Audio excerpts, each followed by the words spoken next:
Մենք շնորհակալ եմ քեզ հայ զինվոր, սա այն եզակի միջոցառումներից է, որ Civil Voice-ը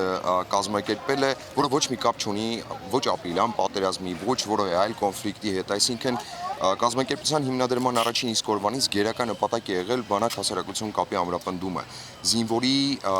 դերի առաջ խաղացումը հանրության մեջ, այսինքն այդ դերի բարձրացումը եւ նախաձեռնությունը ուղղված է հենց դրան, համախմբել հասարակությանը ազգային բանակի շուրջ, ցույց տալ, որ մեր բանակը օգնության, կարեկցանքի կարիք չունի, որովհետեւ սա հաղթանակած հզոր բանակ է տարածաշրջանում իր կայուն դերն ու դիրքն ունեցող եւ մեր մեծագույն խնդիրն է պարզապես զինվորին, որ այս պահին սահմանին կանգնած պաշտպանում է մեր անվտանգությունը, այդ անվտանգության երաշխավորն է ցույց տալ, որ մենք անդադար նրա հետ ենք։ Չնայած պատերազմ կա, չկա, որովհետև ես ամեն դեպքում սխալ եմ համարում, երբ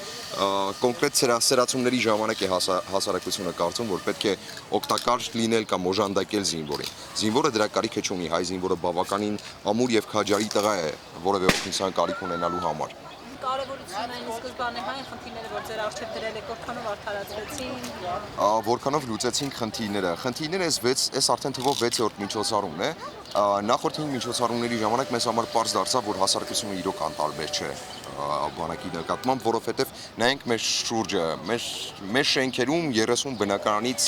30 ընտանիքից ամենակիչը 10 ունեն բանակի հետ առնչվող ընտանիքի անդամ։ Սպա կլինի, զինվոր կլինի, այսինքն ամբողջ հասարակությունը ուղղակիորեն է կապված բանակի հետ։ Մեր զավակները, մեր հայրերը, մեր հորեղբայրները, մեր քեռիները, նրանք ծառայում են բանակում եւ մենք պարտավոր ենք այդ բանակին ուշադրություն տալ։ Արձագանքը այնքանով էր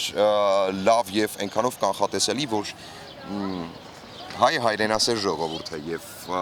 նման դեպքերում միշտ համախմբվում է ինչ-որ գաղափարի շուրջ, որը պետականության պահպանման եւ զինվորին է վերաբերվում։